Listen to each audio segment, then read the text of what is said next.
jërë ngeen jëf yéen ñi safoo site internet bi di Buzz Actu 221 nuyu nañ leen bu baax jaajëfal leen ci kóolu tege sopp bi ak topp bi nga xamante ne rek yi nag ñu koy topp bu leen fàttee abonné di bës cloche de notification yi ngir mën a am yeneen i info. gàttal ngi sant yàlla ñu may ñu teew fii di jaajëfal ñi nga xam ne ñoo organiser ndaje bi nga xam ne ci ñetti fan daanaka àjjuma ba léegi ñu ngi lëlu fii di waxtaan ñoom ci li jëm ci assemblée nationale bi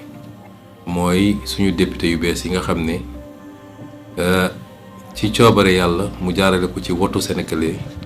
jox nañ ñu ci 130 sur 165. yi ñu jot mën nañu wax ne waa Pastef ñoom ñoo ñëw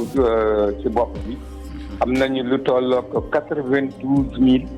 199 voix. loolu. ginnaaw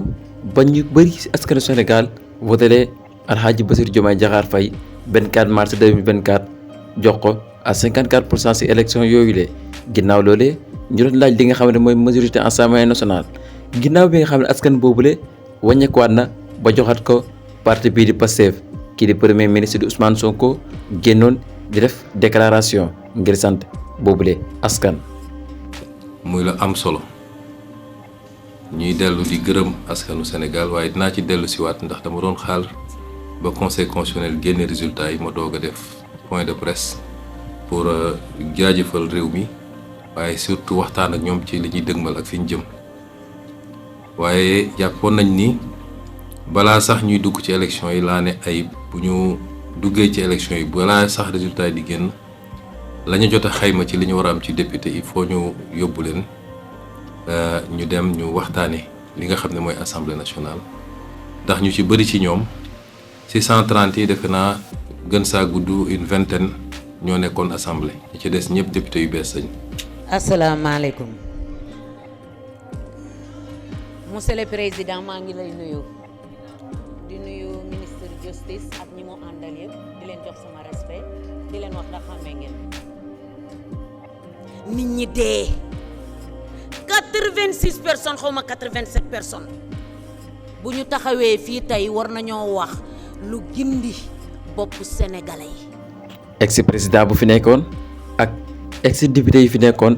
manqué compétence ba tax ñu duggaloon réew mi ci guuta moom mii di premier ministre Ousmane Sonko ngir ñu préparer député yi nga xam ne ñoo war a teewal askan mi fee ci Assemblée nationale ñu defal l'information ba ñu xam ban taxawaay lañ war a taxawee foofule. donc baax na ñooñu ñu mun leen a tàggat ci nu mu gën a gaawee ba bu ñu ubbee assemblée rek ñoom dinañu xam déjà la ñu war a def ak nuñ ko war a defee kon ñuy féliciter Ayib ci ak équipe yi mu liggéeyal yépp ci parti bi waaye di féliciter également di remercier ñi nga xam ne bàyyi nañu seen jot bàyyi seen lépp ñëw jàpp ci liggéey bi andi seen xam-xam ak seen temps pour participer ci formation boobu doyen Mamadou Diallo ngi ni juriste yaa ngi fi ñoom maître Ndiaye ñoom maître Mbuub ak ñeneen ñoom ñëpp ñëw nañu jàpp ci liggéey bi te jàpp naa ni ci li ma dégg fii ñoom ñii nga xam ne ñoo bénéficier ci formation bi am nañ ci satisfaction bu baax. ginnaaw bañ leen amalee bi la formation am laaj boo xam ne yaa nga ne di samp su ko ci politique bi moo xam sax léeg-léeg suñu mbokk journaliste yi du duñ ko faral di poser question ndax mënuñu am comme député yu fi amoon yoo xam ne amuñ benn compétence waaye nekkewuñ fa loolu xiiroo ak ŋaayoo ci pencum ndayu réew ma ndax sénégalais yi itam war nañ xam rôle député dëgg-dëgg ak ñoom ban taxawaay lañ fa war a am parti bii di parti Pastef. wax sénégalais yi ni assemblée nationale moom bu soobee yàlla bis ni ki tey dinañu xam lan mooy njëriñu assemblée nationale ci réew mi mooy conception biñ ci amoon ni assemblée nationale amul solo amul njëriñ dañ fee bu ay nit di leen fay xaalis di leen jox carburant te kenn xamul lan mooy seen utilité ci réew mi loolu moom bis ni ki tey jeex na te parti bi dina fexe ba muy assemblée nationale muy beneen institution li nga xam ne moo taxoon ñun ñu sonn ak di xeex li taxoon ba Sénégal yu bari soobu ci xeex bi ba ñenn ñi seen bakkan rot na ci ñenn ñi seen liggéey yàqu na ci ñenn ñi dugg nañ ci kaso. Colobane fu mu toll nii suñu confrère bi laal nañ ko ci loxo voilà ñu ngi ñuy repoussé ñun position bu ñu nekk sa baaxul parce que ci digg lañ nekk donc position.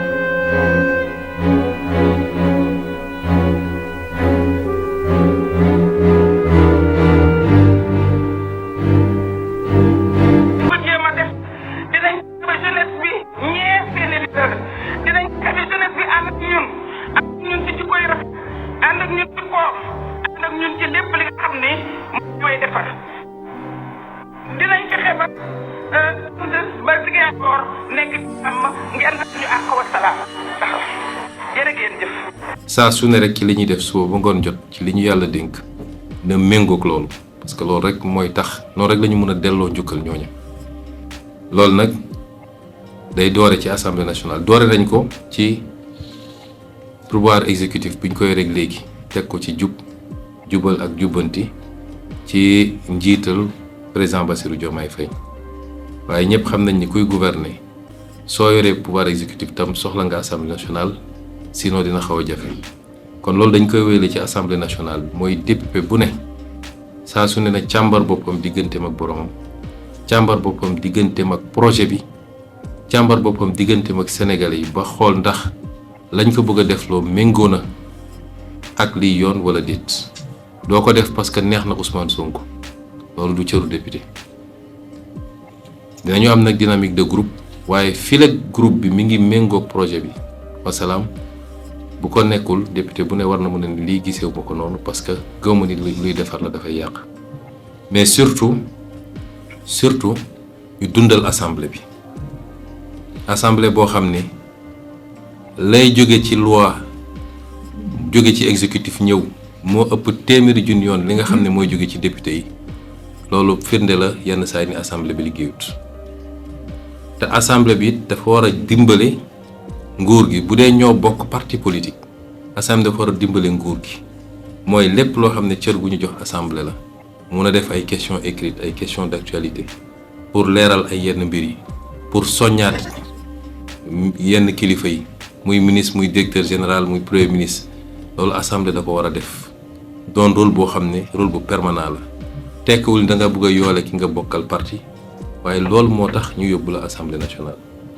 te bu ko député yi defee dina wàññi njaqare bi citoyen bi mën a am parce que su citoyen bi amul information rek mën nañ ko fabriquer wala ñu jëlee ko feneen mais si l'assemblée fonctionne correctement dina am benn contradiction interne buy permettre nit ñi am la bonne information li ñu bëgg ci transparence ñu am ko parce que transparence bu amee rek citoyen bi xelam dina dal te su xelam dalee ci nguur gi lu ko nguur gi laaj mu fekk ko si soo gisee yu bari yu am suñu réew yi mooy citoyen bi dafa jàpp ni nit ñi dañ leen di nax ba falu bu ñu faloo ba pare tëj lépp mu def ki benn boîte ñoom xamuñu lu xew ñu naan leen milliards yi jaar na fi nit ñi lekk nañu lii nit ñi détourné nañu lii jaay nañu pétrole bi jaay nañu gaz bi mais tey assemblée nationale bu meloon ni mu war a mel coow bi ñu am ci pétrole ak gaz du fi am normalement te loolu yëpp ci seen rôle la kon bu ñu jàpp ni assemblée bi bokk na même coloration politique ak exécutif rek day ñëw nekk assemblée boo xam ne tàccu la fi nekk ak nelaw ak yeewu sénégalais yi wóolu nañ leen ba yóbbu leen assemblée nekkal leen fi sénégalais yi balaa ngeen fi nekkal ma Samba ak ma Demba bu dee nag ñun ñëpp fexe nañu ka nekk exécutif ka nekk législatif ak ka nekk feneen bu ñu fexee ba ñoom ñëpp ñu nekkal fi sénégalais yi defe naa ànd bi day yomb rek et dinañu am résultat yi ñu bëgg kon ñu ngi leen di féliciter yéen ñëpp ci seen élection et remercier tous ceux qui ont contribué à l'organisation de ce séminaire. M. Chaïb Dafé, le secrétaire général du parti, également élu, et toute l'équipe qui a travaillé avec lui. Je remercie également tous les participants, les formateurs, le doyen Mamoud Lamine Diallo, tous ceux qui ont animé des modules et qui ont permis aux élus en tout cas, de bénéficier d'une première un premier jet de formation qu'ils semblent avoir tous beaucoup apprécié sur toutes les thématiques relatives à l'Assemblée nationale, l'installation du bureau et des autres organes de l'Assemblée nationale, la loi de finances, le contrôle de l'action du gouvernement, la haute cour de justice. Toutes les questions ont été traversées et ce n'est qu'une première formation qui sera suivie, Inch'Allah, régulièrement d'autres séances de formation. Si on a fait ça, c'est pour mettre l'accent dès l'entame sur l'importance que nous accordons à cette institution qui me semble être centrale, me semble être le poumon de la vie démocratique d'un pays. C'est pourquoi j'avais dit d'ailleurs dans le débat qui avait été agité sur le statut du chef de l'opposition que c'est la représentation parlementaire qui en principe doit déterminer le statut du chef de l'opposition, parce que le débat politique se tient de manière continue au-delà des élections à l'Assemblée nationale. Et nous considérons que l'Assemblée nationale doit enfin être rehaussée au niveau qui devait être le sien depuis très longtemps, indépendamment de l'identité, de la convergence des identités politiques entre les colorations politiques entre l'Assemblée nationale et l'exécutif. Le député est avant tout un député du peuple. Et même dans cette configuration-là, le député est là pour servir un projet, le projet que nous avons tous en commun et pour lequel nous sommes beaucoup battus. Et je pense que les députés ici présents comprennent très bien cet enjeu et sauront être fidèles à ce projet, indépendamment des enjeux, pouvoir être toujours au service du projet, c'est-à-dire être au service du peuple sénégalais. Cette assemblée doit réconcilier les Sénégalais avec l'organe parlementaire, qui est conçu comme un appendice simplement, un lieu d'applaudissement comme ils appellent ça. J'exhorte chacun et chacune de ces députés à ne jamais oublier pourquoi il a été envoyé à l'Assemblée par le peuple sénégalais et être au service évidemment de la nation. Donc, je n'avais pas envisagé de faire une sortie tout de suite. J'attendais la programmation des résultats définitifs par le Conseil constitutionnel pour m'adresser aux Sénégalais, pour les remercier d'abord de la confiance qu'ils ont accordée à la liste de Pastef, mais également pour dégager un certain nombre d'orientations à partir de maintenant où les vrais leviers de la gouvernance nous ont été confiés, dégager un certain nombre d'orientations sur les semaines et les mois à venir. Mais c'était important d'organiser cet atelier et les échos que j'en ai, qui sont rapportés par l'ensemble des députés, mais également par ceux qui ont animé ces différentes sessions, nous rassurent qu'on a eu raison de le faire et que régulièrement le parti s'organisera pour pouvoir réitérer ce genre d'exercice pour que l'Assemblée nationale, comme on l'a dit, puisse se hisser à la hauteur qu'il faut, rattraper le gap qui peut-être fonde cette impression d'asymétrie par rapport à l'organe exécutif et qui l'empêche de pouvoir vraiment jouer le rôle qui est attendu, c'est-à-dire le rôle de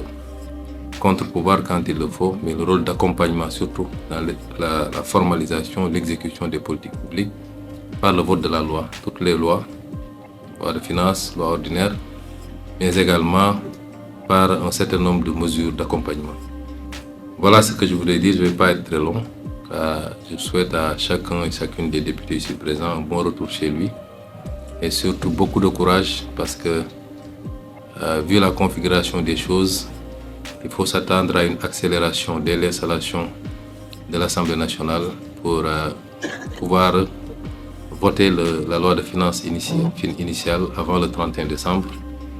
et accélérer avec beaucoup d'autres projets qui sont déjà préparés, conçus et qui n'attendent que l'installation de l'Assemblée pour être proposés.